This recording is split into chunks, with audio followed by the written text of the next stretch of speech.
Morning, Glory America. Good Friday to you, Canada. I'm Hugh live inside the Beltway on this Friday the 13th, and it's an unlucky day. I got the Browns schedule last night. The NFL released the schedule. And there it is. We open away and we close away. Honestly, the NFL hates the Browns. They've always hated the Browns. I don't know why they hate Cleveland, but Roger Goodell, he walked in and said, whatever we do in the schedule, the Browns are going to open away and close away. And we close at Pittsburgh. Even though they're lousy and a crummy team, we do open away in Carolina. And if we can't beat Carolina, it's going to be a long season. But Deshaun Watson probably going to be suspended. I don't know. But as a Browns fan, as a Northeastern Ohio native, as a true blue son of the land, the schedule's okay. But I have to complain because I am a true blue son of the land. Two other things got me grumpy this morning. First of all, I am never surprised on TV. I've been doing radio and television for 33 years. Started in 1989. And left the Reagan administration, did some local television, then did local radio, then did local television, hosting the nightly news in L.A. for 10 years. Started this show on July 10 in the year 2000, and have been doing national. I was on Special Report last night, which I'll get to in just a second. So I'm not easily surprised by any. I was surprised by 9/11. Generalissimo and I and Adam were on the air for, 6, 7, 8 hours that day. And that was a horrific surprise. The great collapse. You wake up every Monday morning during the Great Recession, the economic crisis of 2008. That was a surprise. The collapse of Afghanistan under Biden, the runaway from that was a surprise. But I'm not surprised on television. I'm usually prepared. They tell you here are the stories we may or may not be going to. But I hadn't seen last night. I was on Special Report. Brett was out. Shannon Bream was in with Jeff from Reuters and Kim Strassel from the Wall Street Journal as the panel. And Shannon throws up a bit of tape of Janet Yellen, and my jaw. Janet Yellen is very smart. She was the chair of the Fed Reserve. She's the Secretary of the Treasury. She says silly things about abortion and its relatedness to the economy, which are just stupid. But she has to do that because I understand that the left wing of the Democratic Party, she's not a left-winger. She's a serious person. So when she said this, I think for the first time ever, I let my jaw drop on television after 30 years of television. Can we play that clip? Jen, it's clip number 23. And Hugh, there's a lot of back and forth on that. There is the White House calling out the oil companies as bad guys, as people who are profiting off of, difficult circumstances, and saying that they aren't using domestic production. They're saying this isn't something that happens overnight. We can't get approval for some of these projects, and there are major investments involved. Where do you come down on this? Well, I come down that Secretary Yellen actually made me draw back and wonder when she said the production companies are not willing to produce. This very day, the administration canceled oil and gas leases in Alaska. Last week, they withdrew them in the Gulf of Mexico. Of course, we can go back to Keystone. This is an anti-energy administration. And that, of course, as Kimberly just said, increases pressure. Energy markets are forward-looking. And so long as they see ahead of them obstacles from every department, regulatory impediments from every official with a pen and a bureaucratic sense of mission, they're not going to produce. I just can't actually believe that Janet Yellen said it's the producer's fault when Joe Biden is throwing every obstacle in the way he can of lowering gas prices. Well, so they're going to, that's, to me, it was genuine disbelief. And I try not to show genuine disbelief. I'm a professional. I'm not supposed to be surprised. All right? Bong Bong surprises me occasionally. Dash Bong Bong. And he'll occasionally break into my narrative and surprise me, and I'll be surprised by that. I'm surprised that Jacob has learned the intricacies of the broadcast because General Ben is departing into the wilderness, rumbling off like General Ben used to go away on the 1960s TV show, rustling among the leaves and wandering into the woods. And we'll see Ben again someday when we have an emergency. We'll wake him up and get him into the studio. But Adam, young man, and Generalissimo and I have seen it all, done it all. We are not easily surprised. So I was surprised. But I wasn't surprised by the second go around on the panel because they're holding a COVID summit. They'll do anything to keep Joe Biden in the White House not talking. That's the objective, is to get Joe Biden on tape, but not to let him talk. So if you begin every day and you're Ron Klain in the White House, and your objective is to get the president on camera so the country knows he's alive, but not to let him talk, I know. Let's do a COVID summit, and everybody else can talk. So they asked me about the COVID summit last night. Cut 24. So, Hugh, how do you convince the average American that we need billions more dollars for something that they seem like they may be coming to terms with as part of daily life? It cannot be done because the American people don't believe it. Those who want to be vaccinated and boosted are vaccinated and boosted, and they are traveling and they are living their ordinary lives. A COVID summit will do nothing except add cliches to the boosters. They're trying to turn the page away from the economy of the United States. The American people are over COVID, and they're not going to go back to COVID. And I think the administration knows that, but they got to do something with the president that doesn't let him wander around a microphone in hand in an audience making gaffes. So that's today's news cycle. We'll get lots of pictures of the president, but he's not allowed to say anything. They figured that out. All right, let's look ahead here on the weekend. If you haven't seen 2,000 Mules, you should. I gather it's the biggest documentary box office in 15 years. Salem is the executive producer of that movie. I have not seen it, but apparently millions of you have, and you can get it from Salem now.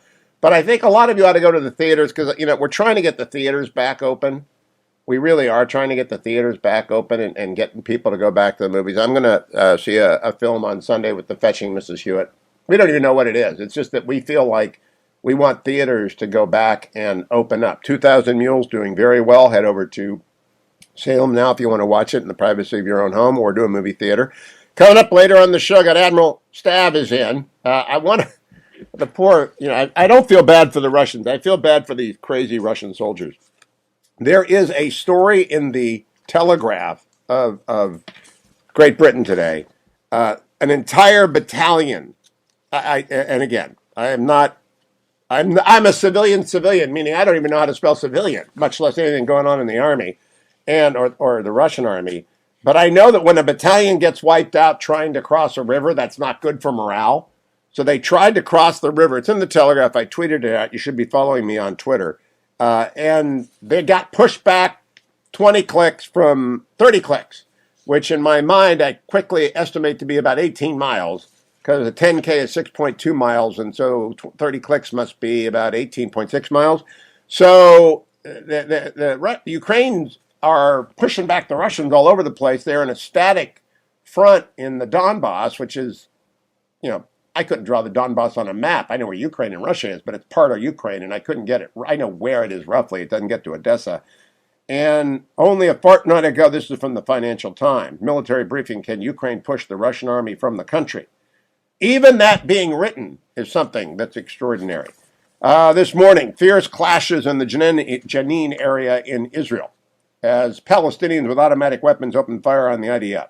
That is not a good way to stay alive till Saturday. Palestinians. The arrest of Cardinal Zen. Now, Cardinal Zen is one of my heroes. He has been boldly and bravely witnessing for the gospel and representing the Roman Catholic Church in Hong Kong for a long time. Cardinal Zen is 90 years old. He's a nice little old man. He's wonderful. Nice guy, wonderful man of God, and he's inspiring, and he believes in the right of Catholics to have Mass in Hong Kong and in free speech. So he demonstrated with about, it looks like 20 people. He held up a sign. And they arrested him. They arrested Cardinal Zen. He's 90 years old. What's that tell you about the regime in China? I got to get Secretary Pompeo on because that regime is fragile. That regime is very, very fragile. The U.S. embraces Finland's move towards NATO membership, you betcha. And here's another first. I haven't signed a joint letter since 9/11. I was on the air on 9/11. After that, people want to do joint letters. I've always said, no, thank you. I'm just not a joint letter. I don't join groups. I'm not a member of the Federalist Society. I just do my own thing so that I can be a broadcast person without conflicts. But I signed a joint letter in the National Review, America's Crisis of Self-Doubt. And it's about going back to the Declaration and the Constitution and the founding principles because that's the only way to resurrect American education and American prosperity and American opportunity. So I have put that on my Twitter feed from National Review, America's Crisis of Self-Doubt. It is a wonderful statement. I didn't write it. I may have given a suggestion a couple of months ago for a period or a comma. But Rich Lowry, my hat is off to, and I'm proud to be among the company that signed it. America's Crisis of Self-Doubt. Come right back. I'm Hugh Hewitt. Joined now by the poet laureate of the Hugh Hewitt Show, Tarzana Joe. Good morning, Joe. Good morning, Hugh. You know, it's been a tough week, but I'm determined to have some fun. Oh, good. The summer's hard upon us, and I'm planning my vacation. But looking at the options, I should factor in inflation. I drive, but then assessing what the rising price of gas is, all I can afford is just to walk to Calabasas. I'll buy a new electric car to make the summer sunny. But no cars are available, not for love or money. So my road trip is abandoned. Isn't that a bummer? But a backyard barbecue is still an option for the summer. I have a special marinade that really is a treat. So off to see the butcher. Have you seen the price of meat? I love a juicy T-bone and I long to have my fill. Alas, I've heard that eggplant is quite tasty on the grill. Huh. Perhaps a jet excursion. That's an idea so inspired. I haven't left my kitchen since the day that I retired. But to buy an airline ticket to Philly or to France, there is no doubt about it, I will have to refinance. And then a thought occurs to me that fills me with disgust. My mortgage is adjustable and fixing to adjust. Yes, the country is in crisis, and it's such a crying shame. But thanks to our great president, I know who not to blame. That's Inflation by Tarzana Joe. Well, let it not be said that anyone was misled on the Hugh Hewitt Show. Eggplant tastes like lead. I just... Whoa! Yes. Very spontaneous. Very spontaneous, but eggplant brings that out of me, Joe. Oh, Joe, wow. you said in your retirement, don't get people the wrong idea. You're still busy versifying. I've never been busier. I think everyone's getting married in June. Everyone on the planet. And do you have time for one more? If anybody writes you a note and says, I need a wedding poem? I mean, if they get to Tarzan... It better be in July. That's all I can. TarzanaJoe at Reagan.com for your poetry needs. Commissions and rates are reasonable. TarzanaJoe at Reagan.com. And Joe, will today's epic be posted over at TarzanaJoe.com? Indeed it will. Thank you. Good luck with that eggplant barbecue. I hope your neighbors don't complain. I've never been more spontaneous versification in my entire career with the show. That's what. Be well, my friend. Be well. Court. But I'm joined now by Admiral James Stavridis, former Allied Supreme Commander of NATO, former head of Southern Command. Good morning, Admiral. How are you? Doing great, Hugh. I heard you had a good time in France. I did. I had a wonderful time. I love going to Normandy. It's my second trip. I enjoyed always visiting the site where so many... The combined arms is a new term, but that was really a combined arm operation, was it? Is that into risk at all, by the way? Because they did. Ike risked it all on the night of June 5th. He really did. He rolled the dice. You'll find in To Risk It All, it's more of a story about naval characters. So it's John Paul Jones, Stephen Decatur, going up through Lloyd Booker in the Korean War. Looks at a lot of naval cases. If I had allowed a general to creep into it, it would have been Dwight Eisenhower. You know, I was interested. I want to get to the Russian battalion getting wiped out, but I have been reading about Churchill wanting to go ashore on board during Normandy. And the First Lord of the Admiralty said, not now, not ever, never are we letting the Prime Minister get within shelling range of Normandy because we kind of expect the Germans to shoot back. So there's somebody in the channel who's running that operation. It isn't Ike. He's an Army guy. Right, correct. There's a naval commander back to combined arms. There's going to be a naval commander, an air commander, special forces commander, and of course, ground commanders across the board. But it would have been crazy to let Churchill get inside of range of a bullet, just like it would be crazy for Zelensky to go down and pick up a Stinger or a Javelin. No thanks. We got other jobs for you, Mr. President, Mr. Prime Minister, as the case may be. Well, I'm looking forward to Risk It All is my Memorial Day weekend. Then we're going to have a conversation with the Admiral about his new book, which debuts on May 24th, but you can order it at Amazon now. Let's go to this story from the Times of London, Admiral. And I referred to it earlier this morning. Russian battalion wiped out trying to cross River of Death. Ukrainians saw it, they spotted it, they followed it with drones, and they hit 50 vehicles with precision munitions. Now, my friend General Spees, retired United States Marine Corps, tells me we have Excaliburs that can drop an artillery shell on a moving target from hundreds of miles away. I didn't know that. Apparently, crossing a river is not going to be an option very much longer in Ukraine. Yeah, anytime a land unit has to encounter a terrain obstacle like that, they have to slow down, they have to get organized, they have to maneuver. and they become vulnerable. And we've seen this again and again. And, the river of death is merely an echo of the highway of death that we can recall from Persian Gulf One. And whenever units get choked down like that, boy, they become big, fat, juicy targets. And in today's world, with the precision guided, with the drones, with the long range fires, with the special forces, boy, they are really targetable. Admiral, I talked to Governor Ducey this week about Raytheon, which makes missiles in Arizona and other places. My takeaway as a civilian, and I really have no claim to expertise, is that we better be building a whole bunch of missiles of a different sort. And he said, we're building them in Arizona. You're the admiral. You're the former NATO chief. You're studying this thing as a strategist. What are your takeaways thus far, 3 months into this war? Logistics and mass matter. And so the faster we can move the logistics and put the tools of war in the hands of the Ukrainians, the better the chances they have. You've heard me say it before, but, in the world of the military, we always say, yeah, strategy is important, but it's kind of the amateurs debate the strategy. The professionals are looking at logistics. So point one, and Russians, terrible.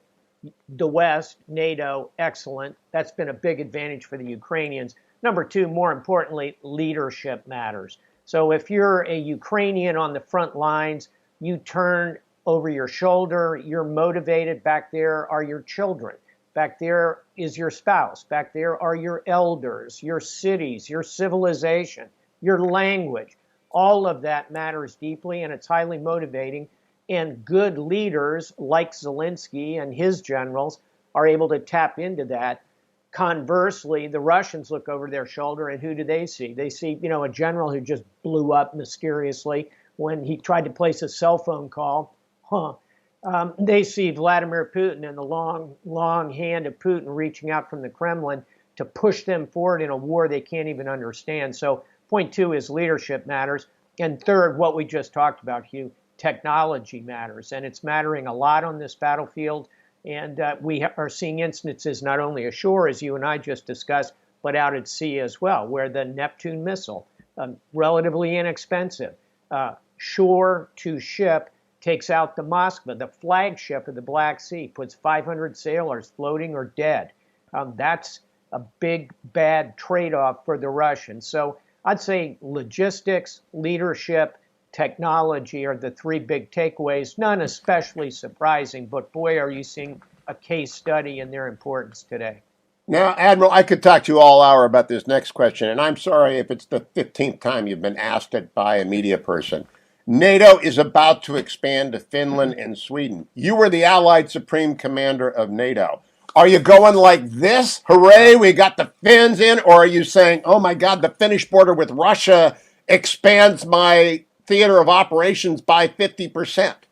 It is two thumbs up, and if I had other thumbs to offer, I would make them. We have got to get the Finns and the Swedes into NATO. That big border is a tactical and strategic advantage for NATO. It allows us to move our bases, our troops, our jets up into that northern flank. It gives us real purchase into the Arctic.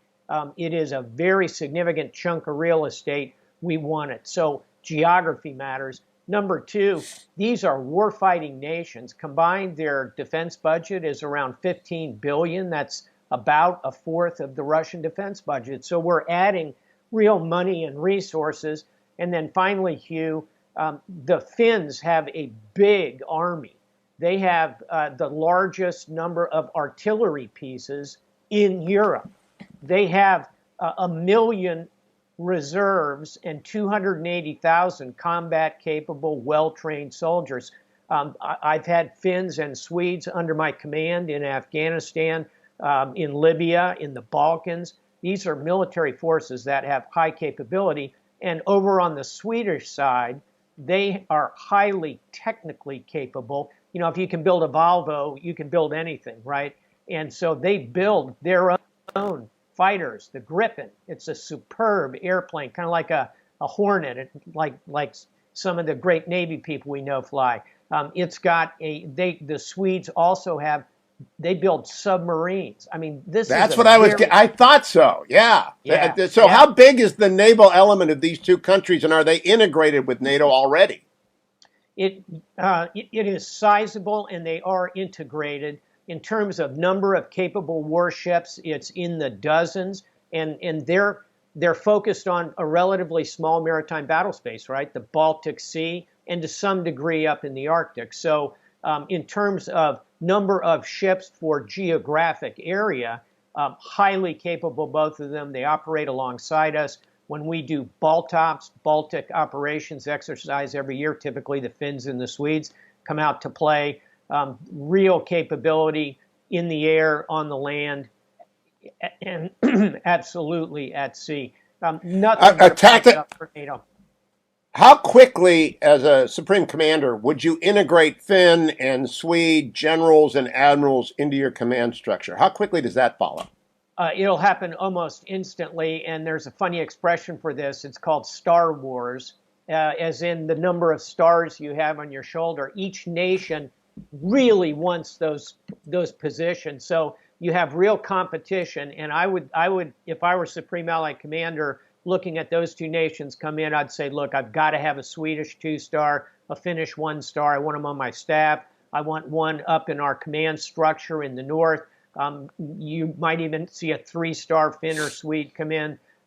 Those Star Wars are grinding already, I guarantee it. Last quick question for the people who are driving the Pentagon early inside the Beltway. Does that billet become one that any soldier, sailor, airman, Marine wants to be up stationed in Finland and Sweden? Oh, God, do you think? These are just wonderful places. The people are lovely. I've been to Helsinki. I've been to Stockholm so many times. Let me tell you, if they ask to come in on Wednesday, we ought to bring them in on Friday. They're that good. And yes, sign me up. Admiral, back on. We've been talking a long time. We've been talking. I don't think I ever got a "Do you think" before out of Admiral James Stavridis. That's very funny. The new book, "To Risk It All," is coming out. You know, if you want to talk about NATO expansion, anyone in the world, you might want to call up Admiral James Stavridis. He kind of knows what he's talking about. Thank you, Admiral. I'll be right back, America. On a Friday, we bring you the best guests with the best insight because they actually know what they're talking about on the Hugh Hewitt Show. Welcome back, America. I'm Hugh Hewitt inside the Beltway on this Friday the 13th. Whenever major developments in the law loom, I try and get the Smart Guys 2.0 back together again, and they are here this morning. Professor Jonathan Adler of Case Western Reserve Law School and Professor Stephen Valdeck of the University of Texas Law School join me. One is from the right, Jonathan. One is from the left, Stephen. And let's get first your reaction to the leak, then your reaction to the draft opinion in Dobbs. Steve, let's start with you. Well, I mean, Hugh, I think the first thing to say is it's now pretty clear that we're talking about more than one leak, right? That in addition to the draft opinion that Politico circulated last Monday, you know, we now have the story from the Washington Post last Saturday reporting directly on the internal deliberations at the justices' private conference in December and attributing that report to someone close to one of the court's, quote, more conservative justices, unquote. And we have this additional story from Politico this Wednesday, reporting on follow-up proceedings within the court, what's happened since that draft opinion was circulated in February. So I think that's relevant, Hugh, because it suggests, first, that we're talking about more than one leak, and second, that at least one of the leaks is coming from, contrary to what so many folks on the right have been saying, the more conservative justices. I don't think that proves this is all coming from the right, but I do think it rather complicates the narrative that this is some pressure campaign being mounted by the left. Jonathan. I think the leak is very disturbing. There occasionally have been leaks and rumors from the Supreme Court. There has never before been the leak of a draft opinion on a pending case. It is unprecedented. It is something that threatens the ability of the justices to be able to deliberate, to be able to consider and evaluate arguments as they are developing the opinions that are going to bind the country. I think what's more important than who the source of this leak was, whether it was someone from the right, from the left, someone else that really has no political agenda, whatever, a leak of this sort is really corrosive to the ability of the court to do what we want and need it to do. And it's tremendously unfortunate, whatever one thinks of the content. or the motivation of the leaker. It's terribly unfortunate that something like this happened. I had lunch this week with a Supreme Court clerk who's risen, of course, in the law since then. I clerked on the D.C. Circuit, not the Supreme Court, so I know what the confidence level in the clerk's ability to maintain confidentiality was, and at the court it's even higher. This clerk expressed sadness, but also an anticipation that this was going to become more routine because the times they are changing. Steve, do you agree with that? I do, Hugh, and I think Jonathan's absolutely right that none of this is good for the court as an institution. I mean, I don't think anyone, regardless of their views of the court, can really dispute that. I will say that I think it's worth not disaggregating the fact that this is all happening in Dobbs, and the fact this is all happening with regard to a draft opinion that if it ends up substantially the same when it's handed down formally, would be an absolute earthquake. I think some would say for better and some would say for worse, but an earthquake nonetheless, not just for abortion rights in this country, but for how the court is perceived by the public, for how the court approaches unenumerated rights in general. And so, Hugh, for me, the leaks, plural, are a deeply disturbing reflection of where the court is, not just for the reasons Jonathan mentioned, but because the fact that it's happening in this case particularly reinforces how even on the inside, folks understand that this is an enormous deal, not just in how the court rules in Dobbs, but actually that the court is going to apparently rule the way it's going to rule. If you just tuned in, I'm talking with Professor Jonathan Adler of Case Western Reserve Law School and Professor Steve Valdeck of the University of Texas Law School. Jonathan, earthquake is the analogy I use, not only because it does shake everybody up, but it also passes very quickly. I think if this majority opinion draft becomes the majority opinion, it's quite likely to be of significance in law school classrooms for a long time, but it's actually not going to change facts on the ground much. What do you think? Well, I mean, I think that depends on the reason. I mean, I think I have more expertise on the law than on the on-the-ground politics. I know here in Ohio, it'll mean that politicians can't posture on this issue in one direction or the other, but they'll actually have to think about what sorts of laws relating to abortion they want to support, because those laws will have an impact. Now, I happen to think that that's actually politically good, that being able to posture on very important issues and not actually having to legislate and deal with one constituent is corrosive to the democratic process. So I think it's good that issues like this have to be dealt with politically. But whether or not that has a broader effect on who wins elections or not, I think we'll have to see. And legally, I think that it will. The earthquake analogy is right in part because, as the opinion notes, Roe and abortion cases have had a corrosive effect on other areas of law because of the felt need to try and protect that holding. And I think eliminating that will actually help in a wide range of areas of law courts do what they're actually supposed to do and get decisions right. Steve, I want to ask you, as the center-left commentator, I have long advocated for a Dobbs-like decision because largely Reagan and George H.W. Bush won their elections because people expected from them justices who would put Roe back into the box. Instead, they got the joint opinion in Casey, and I think it shattered a lot of credibility on the right. If this court does not do, after 3 appointments, what Trump campaigned on, which is to get rid of Roe and return it to the political process, I think you lose half the country's confidence that the court is other than a blue bubble factory.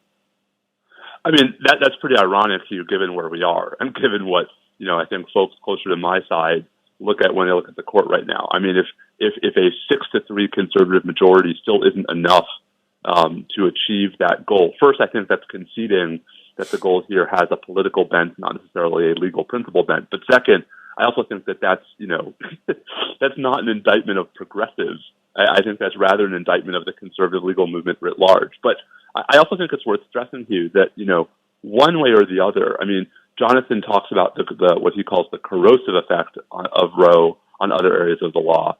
Obviously I disagree with that, but I do think it's an important point that Roe does affect other areas of the law. And one of the things that's been remarkable to me, especially this week, week 2 of the leak story, has been how a number of folks who were so sure last week that the leak was coming from the left have shifted to criticizing people like me who have worried that the Dobbs draft opinion, if it actually makes it into the books, would be a blueprint for other states to try to challenge precedents on contraception, on, private sexual intimacy, on same-sex marriage.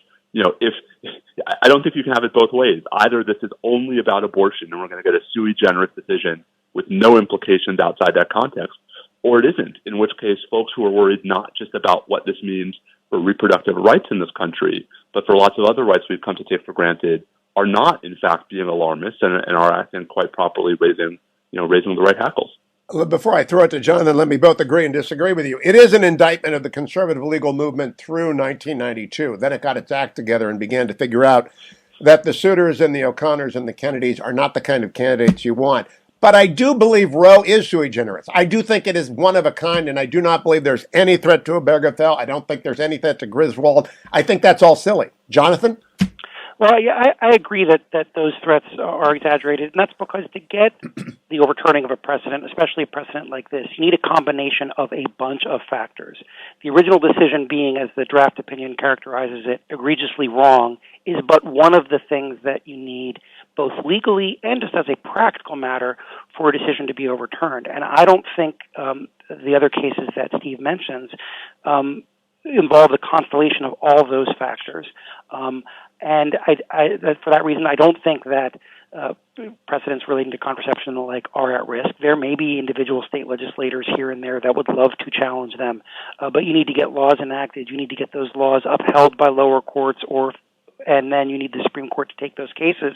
And that's just not going to happen. There aren't going to be 4 votes to take these cases or 5 votes to overturn. It's already happening as well. Steve, let me ask you about the 2 parts of the Alito draft about which I think Jonathan is right. One is reliance. There is not reliance in Roe and Casey, but there is in Obergefell. And the other being political stability. Political stability arrived on both same-sex intimacy and marriage and on contraception long ago, and it's not going to be disturbed. That has never arrived. And so it is a category of one.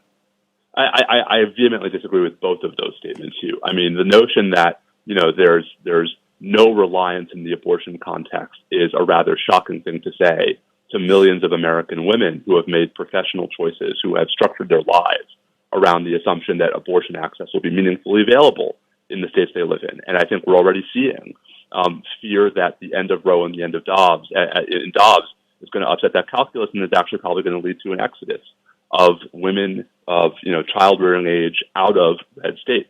To the point about the other precedent, I mean, guys, there's only so much time we can spend ignoring what is actually happening on the ground.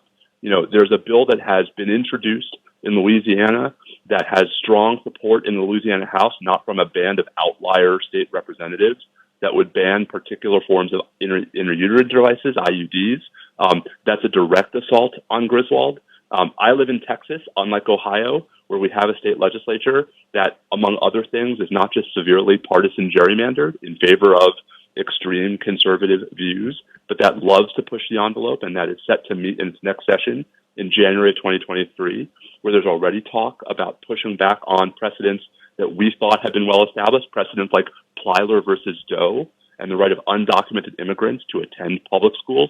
So I just think that it's easy for folks who live in states with more moderate politics or for folks inside the Beltway to tell themselves a story that this is just about abortion. Guys, it's hard for me on the ground in Texas to look at what's happening around me and say that we're not going to see the kinds of political circumstances Jonathan says are necessary predicates.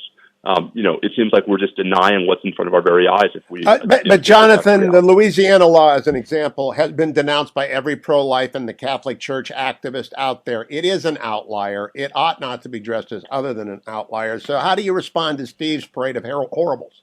Well, I mean, as I said, there will be bills introduced by individual state legislators, and there may be the occasional bill that was passed. I mean, before there was a court majority that would consider overturning Roe, there were all sorts of abortion laws that were passed and proposed in various state legislatures that we knew could not become law unless the court was willing to overturn Roe.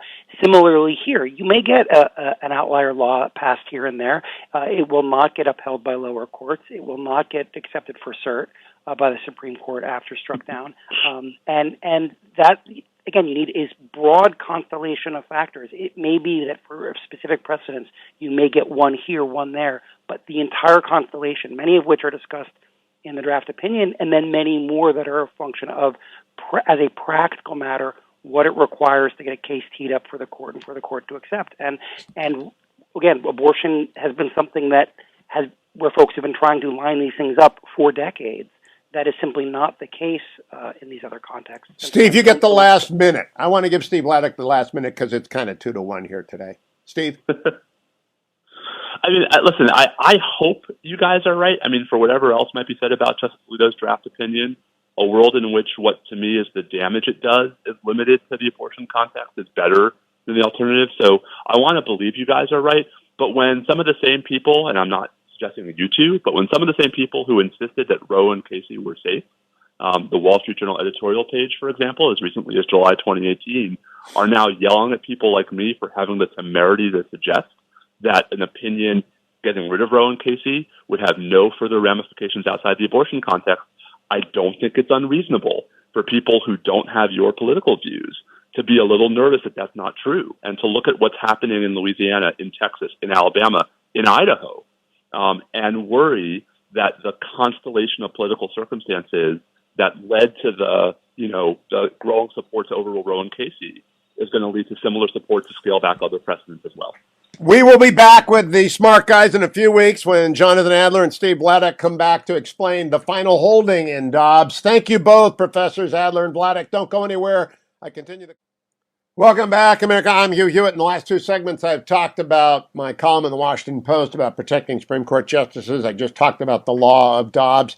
Now I want to talk with Tracy Robinson, director of a new movie, The Matter of Life, which will be in theaters for a Fathom event this weekend and coming up. Tracy, welcome to the Hugh Hewitt Show. Tell us about The Matter of Life, when people are going to be able to see it, and why you made it. Thanks for having me, Hugh. It's coming to theaters Monday and Tuesday, May 16th and May 17th, and they can go to fathomevents.com and look for The Matter of Life. And the documentary is a feature-length film that clarifies the abortion issue, and we tackle it from many aspects, from the science of embryology, the history of how we got to this point in our society, and just incorporating powerful personal stories of people triumphing in times of in dire need and desperation, how they overcame their circumstances. And we also highlight amazing pro-life work, so we give people a lot of hope. And what sparked this idea, it was back in 2016, I was commissioned to do video work for a pro-life pregnancy resource center in California. And I was really inspired by these stories of women being helped. But I was very much in the mushy middle when it came to abortion. Even as an evangelical Christian, I was very apathetic about abortion. And I think if you were to ask me, I would have said, I'm personally pro-life, but who am I to enforce my beliefs onto others or my preferences onto others? And it wasn't until my friends at the pregnancy center, the staff, invited me to an apologetics conference, and the topic was going to be the case against abortion. And I thought, well, I'll go and check it out and see what my pro-life friends are talking about. And in less than 2 hours, the speaker, Alan Schliemann, he gave a clear, concise argument for the full humanity of the unborn child from the moment of conception. And the message just really struck me, just the reality of what abortion really is and does. He showed us fetal imagery and pictures of abortion aftermath, and just my mind was blown.